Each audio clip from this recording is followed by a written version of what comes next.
안녕하세요, 연암친구 여러분. 2026학년도 EBS 수능 특강 독서 해설 영상입니다. 자, 과학기술 1강이고요. 뿌리옥 세포의 질소 고정 관련된 글 읽어보도록 할게요. 자, 1문단부터 체크해 주시고요. 식물은 공기 중 이산화탄소에서 얻는 탄소와 산소를 제외하면 나머지 대부분의 영양 원소를 토양에서 얻는다. 자, 이 토양은 식물의 뿌리와 미생물이 무기 영양소를 얻기 위해서 치열하게 경쟁하는 복잡한 생태계이지만 식물과 미생물이 상호이익을 얻기 위해 공생하기도 하는 공간이라고 적혀 있네요.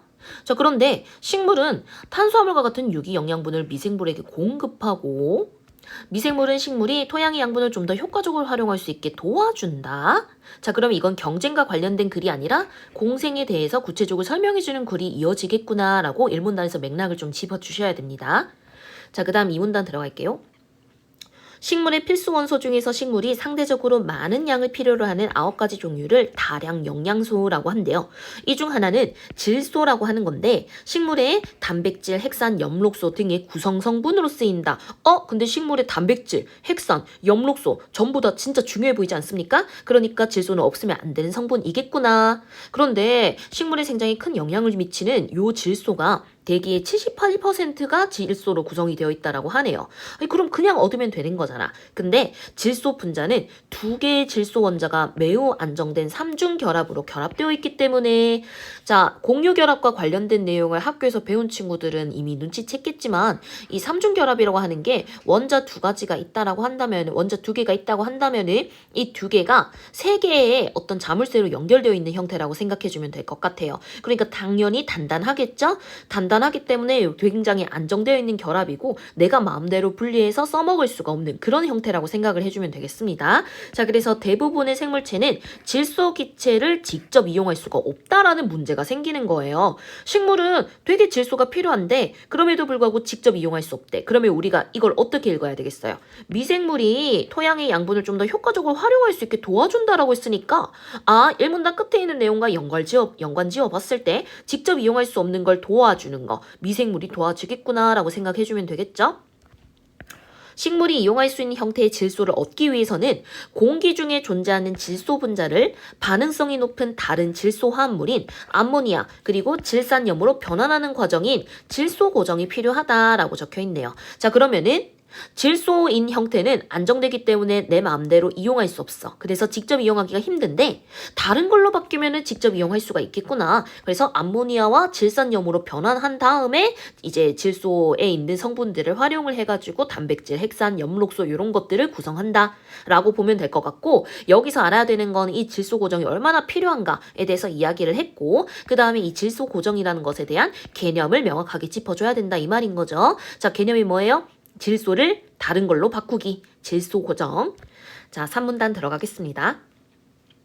자연 상태에서 질소 고정은 주로 생물학적 질소 고정에 의해서 이루어지는데 이는 질소 고정 세균이 가진 질소 고정 효소의 촉매 작용에 의해서 이루어진다라고 보면 될 것 같아요. 질소가 환원돼서 암모니아가 생성된다라는 건 질소 고정의 다른 말일 뿐이니까 그럼 포인트만 짚어보면 뭐예요? 자연 상태에서 생물학적 질소 고정은 세균이 가진 효소의 촉매 작용에 의해서 이루어진다라는 것만 체크를 좀 해주면 된다 이 말이죠. 질소 고정 효소는 철 단백질과 몰리브덴 철 단백질이라는 두 개의 성분으로 구분할 수 있는데 둘 중 하나만으로는 촉매 활성이 나타나지 않는다. 자, 그러면은 이 촉매가 활성이 돼야지만 이 촉매 작용에 의해서 질소 고정이 이루어질 텐데 이때 둘 다 필요하다.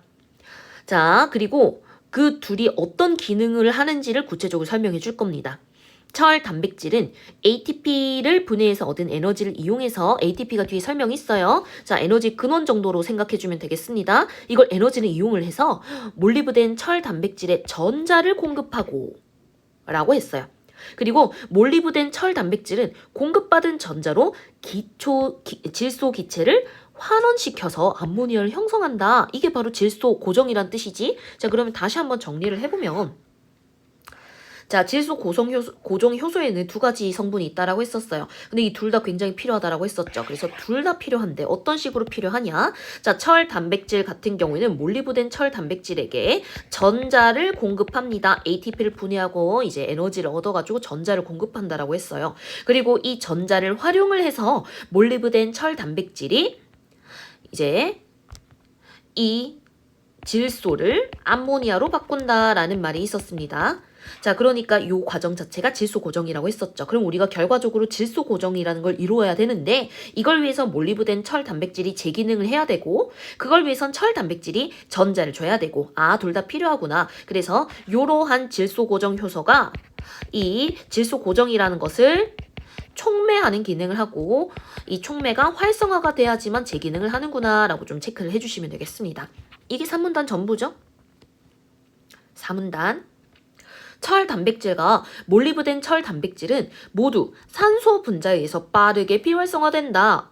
우리가 활성화시켜야지 질소 고정으로 이어진다라고 방금 봤었는데 산소 분자가 그걸 방해를 하나 봐요. 자, 철 단백질이 산소에서 활성이 반으로 줄어들는데 걸리는 반감기는 30초에서 45초. 되게 짧네요. 몰리브덴 철 단백질의 경우에는 10분이다. 자, 이러한 비활성화는 되돌릴 수 없기 때문에 라는 말이 있습니다.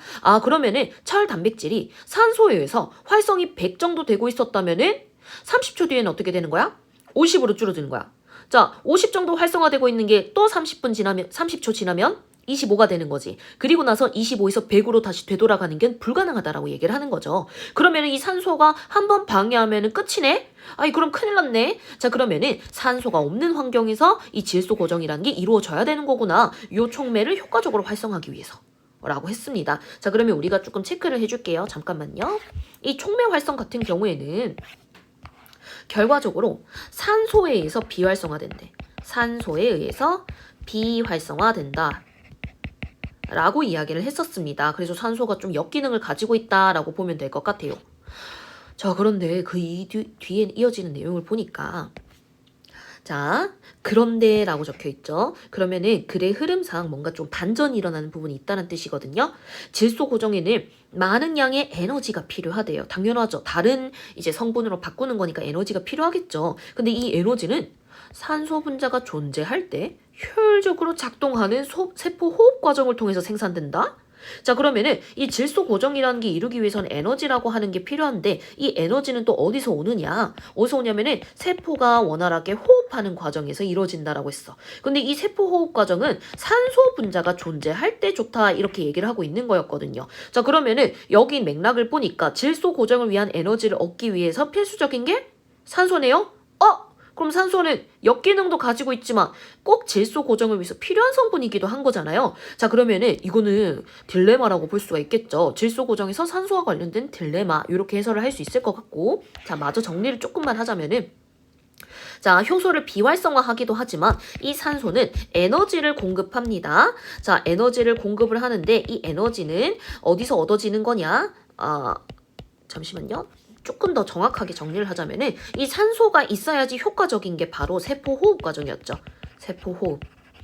자, 이 세포 호흡 과정이 중요했고 이 세포 호흡을 통해서 에너지를 얻게 되고 이 에너지가 질소 고정에 이용된다라고 이야기를 했었어요. 자, 그러면은 산소 같은 경우에는 이렇게 역기능도 가지고 있으면서 꼭 필요한 거구나라고 생각을 하고 요게 바로 산소의 이 딜레마다라고 정리를 좀 해줄 수 있겠습니다. 이게 3문단이었나요? 4문단이었네요. 4문단의 핵심적인 내용이었어요. 자, 그럼 기억과 관련된 문제가 있으니까 먼저 한번 풀고 넘어가겠습니다. 뒷부분에 존재를 하는데 3번 문제죠. 자, 기억이 의미하는 바로 가장 적절한 거 고르라고 했었는데 우리 바로 3번 볼게요. 질소 고정에서 쓰이는 에너지를 얻기 위해서는 세포가 호흡을 하는 환경에서 에너지를 얻을 수가 있었고 이 세포 호흡은 산소가 있어야지 효율적이래요. 그래서 산소가 필요하다라고 볼 수가 있겠네요. 그리고 이게 문제는 뭐가 되냐면은 질소 고정 효소의 활성을 억제한다라는 문제가 있었어요. 자, 그래서 반감기를 가지고 오게 된다 이런 내용이 있었죠. 그래서 정답은 3번이다 라고 스무스하게 해설할 수가 있겠습니다. 자, 4문단 아직 끝까지 못 읽었으니까 끝까지 한번 읽어볼게요. 이걸 해결하기 위해서 다양한 전략을 개발했대. 누가? 생물체가. 자, 그래서 산소가 필요한데 산소는 있으면 안 돼. 이걸 해결하기 위해서 어떻게 했어? 질소 고정 세균의 하나인 뿌리옥 세균과 콩과 식물의 공생이 대표적이다라는 글을 읽어봤습니다. 얘들아, 그러면은 여기서 이렇게 생각해야 되겠지. 자, 이 산소와 관련된 딜레마가 있었고 이 딜레마를 해결하기 위한 전략 중에 하나가 자, 세균과 식물에, 콩과식물에 공생이라고 얘기를 했었잖아요. 이거를 일문단과 관련해서 연관 지어야 되겠죠. 자, 일문단에서 뭐라고 했어? 식물이 탄수화물 같은 유기영양분을 미생물에게 공급하고, 그리고 미생물은 식물이 토양의 양분을 좀 더 효과적으로 활용할 수 있게 도와주는 거라고 했었잖아. 이때 효과적으로 활용해준다는 게 도대체 무슨 뜻이었는데? 아, 산소와 관련된 딜레마를 해결해주는 게 효과적으로 활용하게 도와준다는 뜻이겠구나 라고 생각을 좀 해주시면 되겠습니다. 그러면 여러분들이 이어서 글을 읽을 때는요, 이 뿌리혹 세균과 콩과식물의 공생을 구체적으로 설명을 해줄 건데, 어떻게 이제 구성이 되어 있는지를 통해서 추가적으로 여러분들이 결과적으로 알아줘야 되는 내용은 이 산소 딜레마를 어떻게 해결해 주는가와 관련된 내용으로 이어진다라고 보면 되겠습니다. 자, 이해됐나요? 한번 볼게요. 5문단. 질소 고정 세균의 대부분은 토양에서 독립생활을 하고 일부만이 식물과 공생관계를 형성하는데, 뿌리옥 세균은 한정된 종류의 숙주식물로 하여금 뿌리옥을 형성하게 해서 공생한다라는 말이 있습니다. 자, 여기서 몇 번이나 얘기를 하고 있는 게 일부만이 공생관계, 그리고 한정된 종류가 자 형성해서 공생한다 이런 말을 했으니까 전부 다는 아니구나. 요거는 좀 포인트를 주시면 될 것 같고요. 뿌리옥 세균은 토양 속에서 단독으로 생존할 때는 질소 고정 안 한대요. 왜냐면 자기한테 필요한 게 아니기 때문인 거예요. 누구한테 필요하지? 식물한테 필요하지. 콩과식물의 뿌리옥 안에 세포 내에서 박테로이드라는 형태로 존재할 때만 질소 고정을 수행한다. 우리가 여기서 알 수 있는 거 여러 개 좀 체크를 해볼게요.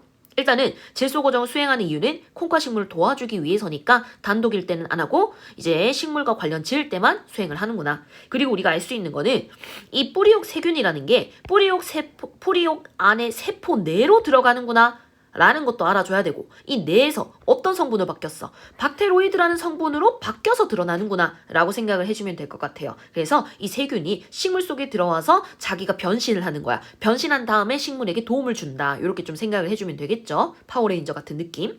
자, 그 다음에 이어서 내용 읽어보세요. 뿌리옥 세균은 ATP를 생산하는 데 필요한 대사 연료인 탄수화물을 콩과식물로부터 공급받고 라는 거는 일문단에 있는 이 유기양분을 공급받는다는 내용인 것 같아요.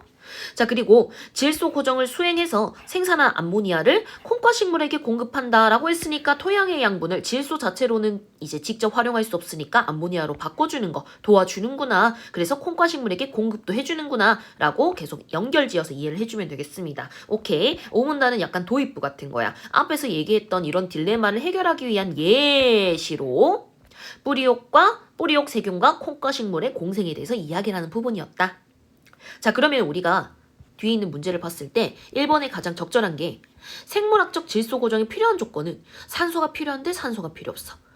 그런 내용. 산소가 필요한데 산소 있으면 안 돼. 이런 것들에 대한 딜레마가 해결돼야 된다는 조건이 얘기가 되어 있었고, 이걸 충족시키기 위한 이 구체적인 사례, 즉 뿌리옥 세균과 그리고 식물 간의 콩과식물 간의 이러한 공생관계를 사례로 제시한다라는 내용으로 이어지는 거예요. 그래서 2번이 정답이 되는 거지.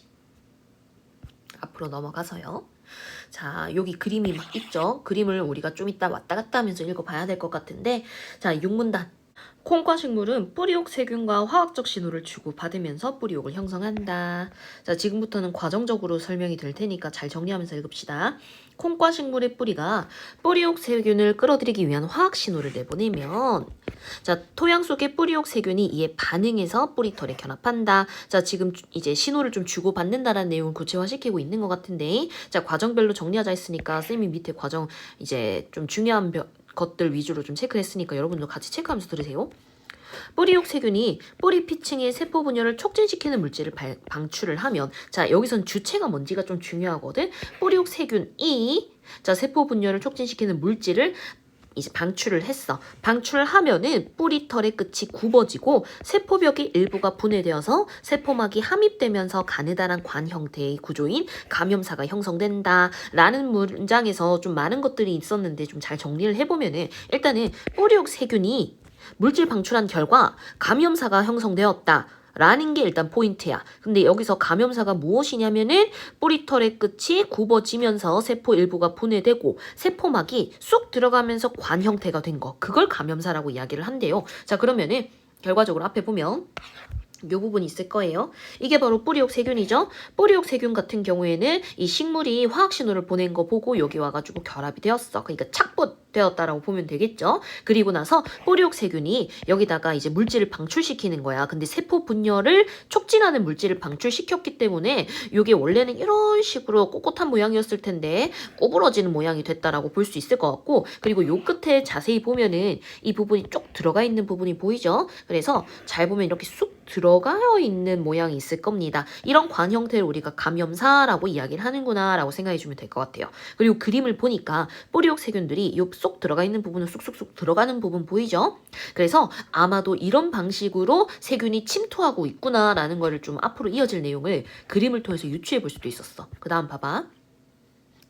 자, 그 다음에 감염사는 뿌리의 피층을 관통해서 안쪽으로 신장하며 쭉쭉 자란다라는 거죠. 이를 통해서 세균이 식물 뿌리로 들어가게 된다. 아, 유추했던 내용 그대로구나.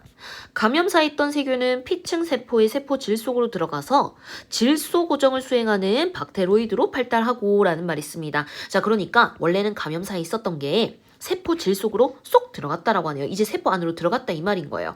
자, 그래서 요 부분 보면 감염사라고 이렇게 관에 있는 형태에 여기 있는 것만 이제 그치는 게 아니라 요 안에 들어가서 세포 안으로도 들어가게 된다라고 보면 되겠습니다. 그러면은 요런 형태가 되는데요.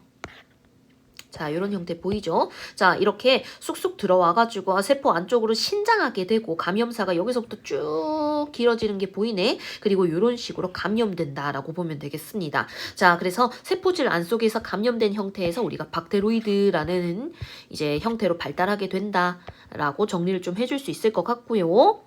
자, 그래서 식물 여기 어디까지 읽었죠? 아, 여기까지 읽었네요. 감염사에 있던 세균은 세포 질소로 들어가서 질소 고정을 수행하는 박테로이드로 발달하고 라는 글을 이렇게 이해를 해보면 되겠습니다. 근데 여기서 박테로이드는 이미 이제 세포 질 속으로 들어왔으니까 내부에 있는 거다라고 보면 될 것 같고, 자, 밖에 있을 때는 세균이라고 불렀지만 안으로 들어오면 박테로이드가 됩니다. 그리고 얘가 질소 고정을 수행을 하죠. 이게 우리 앞에서 읽었던 요 부분이랑 오문단 부분이랑 좀 관련 지어서 생각을 해보면 될 것 같은데, 자, 토양 속에서 그냥 존재할 땐 질소 고정 안 하고 뿌리옥 안에 세포 내에서 박테로이드라는 형태로 존재할 때만 질소 고정 수행한다라고 했으니까, 아, 우리가 읽은 부분이 이 부분까지는 이제 좀 이해가 되는 부분이구나 라고 생각해주면 되겠습니다. 그 다음에 세균에 감염된 피층과 뇌초라고 하는 것의 생장이 계속된대요. 이 뇌초가 뭐냐면은 밑에 적혀 있는데 관다발 기둥의 가장 바깥층이라고 적혀 있네요. 자, 그래서 내용을 보면은 여기서 관다발 조직이라는 말이 있는데 이게 여기 있었네요. 분열 중인 내초라는 말 보이죠? 자, 원래 이런 어떤 바깥 부분이 있었대요. 그래서 이 바깥 부분의 내초라고 부르는 것들이 이제 신장 계속 자라나고 있고, 그리고 박테로이드에 감염된 이쪽 피층 부분이 계속 자라나게 될 거예요. 그러면 어느 순간 어떻게 돼? 합쳐질 수밖에 없겠지. 그렇게 합쳐지면은 뿌리옥 관다발 조직의 형태가 된다라는 걸로 이어지는 겁니다. 자, 그러면은 뒷부분 보면 하나로 합쳐져서 뿌리옥을 형성한다라고 했으니까, 아, 이런 식으로 뿌리옥이 형성되는구나. 감염되어 있는 피층과 내초의 생장이 계속돼서 합쳐져서 뿌리옥이 만들어지는구나. 자, 근데 뿌리옥은 식물로부터 양분을 공급받고 질소 화합물을 식물 전체에 내보내기 위해서 뿌리 중심의 관다발 기둥으로 관다발 조직을 발달시킨다라고 했습니다. 자, 그래서 이 관다발 기둥으로 관다발 조직을 발전시켜서 이제 뿌리랑 좀 연결되어 있다라고 좀 생각을 해주면 될 것 같아요. 자, 그래서 요 옆에 보면은 뿌리혹이 이런 식으로 혹이 좀 나와 있는 것 같은데, 이 관다발 조직이 그냥 이런 띄엄띄엄 떨어져 있는 형태로 있는 게 아니라 뿌리혹과, 자, 뿌리 중심과 연결되어 있는 형태의 기둥 형태로 만들어졌다. 그래서 어떻게 하냐면은 여기 식물로부터 이제 영양분을 공급을 해주고, 그리고 이 뿌리혹 안에 있는 이 세균들이 수행한 질소 고정으로 이제 만들어낸 질소 화합물, 암모니아 이런 것들을 식물에게 보내준다. 이렇게 통로의 역할을 해준다라고 보면 되겠습니다. 자, 중요한 거는 관다발 기둥이 이제 통로 역할을 수행한다라고 할 거예요. 자, 그래서 성숙한 뿌리 혹은 뿌리 직경보다 몇 배 두껍게 생장하는데 라는 말이 있어요. 그래서 쌤이 찾아보니까 뿌리 혹 이거 검색하면 네이버에 바로 뜨거든요. 뿌리가 이렇게 있잖아요. 이 식물 뿌리예요, 놀랍게도. 자, 식물 뿌리인데 이런 식으로 달려있더라고, 진짜. 달려있더라고. 근데 뿌리 직경은 이만큼 밖에 안 되는데 이 직경이 이만큼 된다라는 거는 아마 이제 엄청 크게 성장한다라는 내용인 것 같습니다. 자, 그렇게 된 다음에 어떻게 되느냐, 목줄화된 바깥층이라고 했어요. 근데 우리가 지금 뭐 읽고 있는지 잘 읽어줘야 되는 거거든. 성숙한 뿌리 혹이 요런 생장의 모습을 가지고 목줄화된 바깥층을 가지고 있는 거잖아. 그러면 뿌리혹 자체가 어떻다고? 겉이 굉장히 딱딱한 목질화되어 있는 모습이 되어 있다라고 보면 되겠습니다. 자, 그래서 뿌리혹 같은 경우에는 목질화 된 구조를 가지고 있어요.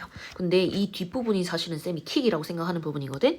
목질화된 바깥층은 기체 출입을 제한한대. 그러면 산소가 들어와 못 들어와? 못 들어온다는 뜻이죠. 그러니까 산소를 마음껏 조절을 하기 위해서는 이제 외부적인 나의 조절 없이 외부적으로 싹 들어오면은 그건 안 된다 이 말인 거죠. 그래서 산소에 의해서 이 효소가 비활성화되는 걸 방지하기 위해서 이 기체 출입을 제한하는 게 목질화된 바깥층이다 라고 생각을 좀 해주시면 되겠습니다. 그러면서 질소 고정에 필요한 환경을 조성한다. 이런 말로 이어진다 이 말인 거죠. 자, 마지막 문단이네요. 우리가 글을 읽으면서 사실 계속 의식했어야 됐던 건 뭐냐면은 이 산소 딜레마를 해결을 해야 된다라는 거. 그거 계속 생각을 해줬어야 됐고 아직 해결 안 되었었죠. 그러면 7문단에서 무조건 해결해줘야 됩니다.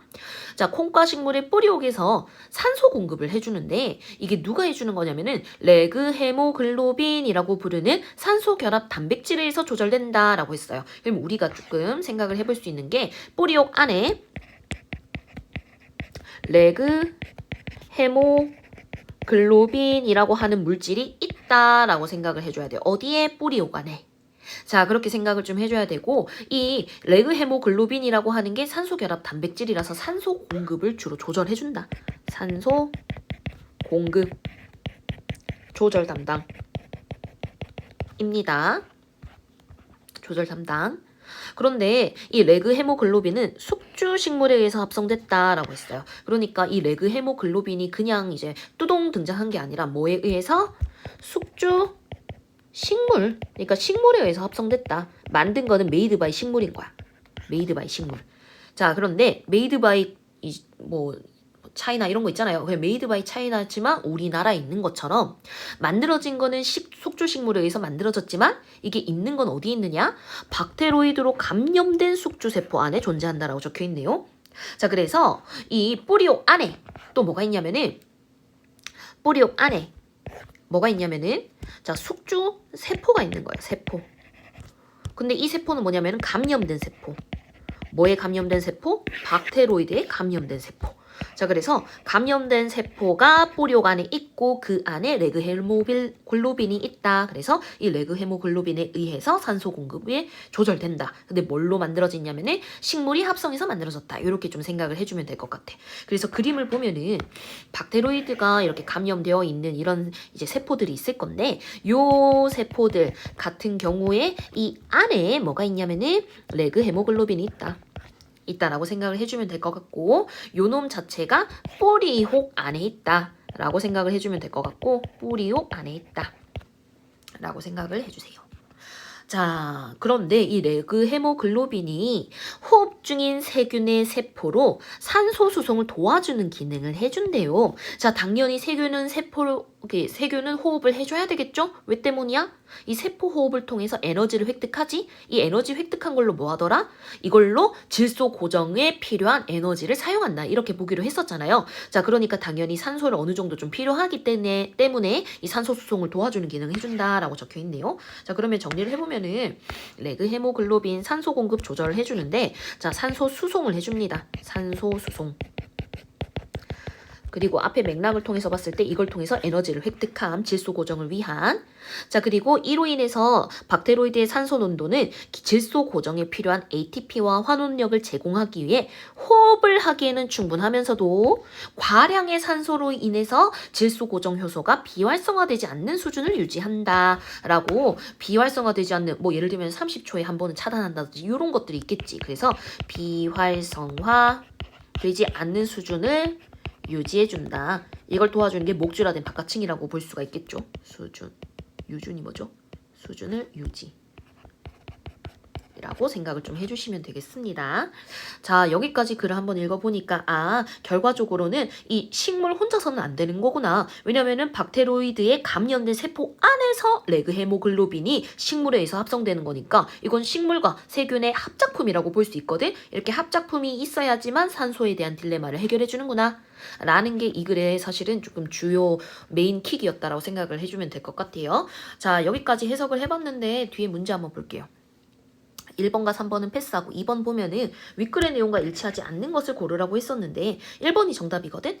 뿌리옥 세균은 박테로이드로 변화해서 레그 헤모글로빈을 합성한다 라는 말이 있었습니다. 자, 일치하지 않는 이유는 뭐예요? 뿌리옥 세균은 박테로이드로 변화는 하겠죠. 그 식물 안에 내부에 침투하면 박테로이드로 변한단 말은 있었습니다. 근데 레그 헤모글로빈은 뭐에 의해서 합성된다고 했었지? 숙주 식물에 의해서 합성한다고 했었잖아. 그래서 메이드 인 차이나이지만 우리나라에 있는 것처럼 이제 메이드 바이 그 숙주식물이지만 이제 박테로이드로 감염돼 있는 세포 안 이렇게 생각을 해주시면 될 것 같아요. 그래서 여기서 주체가 뿌리옥 세균이라고 나왔기 때문에 요게 틀린 겁니다. 합성은 주체가 숙주식물에 의해서 합성되는 거다라고 생각을 해주면 되겠습니다. 나머지는 다 맞는 거니까 한번 체크해 주시면 될 것 같고요. 뒤로 넘어가서요. 4번 볼게요. 적절하지 않은 거 고르라고 했었어요. 윗글의 A 같은 경우에는 뿌리혹 세포 맞나? 세균이었어요. 그리고 B 같은 경우에는 여기 있는 수지상균근이라고 생각을 좀 해주시면 되겠네. 자, 읽어보겠습니다. 식물의 뿌리와 곰팡이가 공생관계로 이루어진 연합체를 균근이라고 한대. 그런데 곰팡이는 식물 뿌리의 생장과 분화를 촉진하는 생장인자를 분비하고 영양소 흡수를 위한 표면적을 확대하기 위해서 균사를 토양으로 뼈는다라고 했어요. 균사가 실 모양이라고 적혀 있는데 실 모양이면 당연히 표면적이 이제 실을 펼쳤을 때 당연히 굉장히 넓을 수가 있겠죠. 자, 그래서 이렇게 뻗는다. 자, 곰팡이는 자신이 흡수한 물과 무기질을 식물에게 공급하는 대신 식물에게서 당을 공급받는다. 아, 이게 바로 공생관계구나. 균근 중에서 수지상균근은 식물의 뿌리 표면을 따라 자라다가 균사를 식물의 표피세포 사이로 뻗어서 뿌리의 피층으로 들어간다. 라는 거를 한번 해석을 해보니까 이렇게 적혀 있네요. 이렇게. 자, 자세하게 한번 그림을 확대해서 보면은 균사가 식물의 이 뿌리 표면에서 이렇게 자라나는 모습이 이렇게 있는 것 같아요. 그리고 이 균사가 식물의 표피세포 사이로 뻗어서 뿌리의 피층으로 들어간다라고 했었거든. 요런 느낌으로 들어가는 건가 봐요. 자, 이렇게 들어가 있는 모습 보이죠?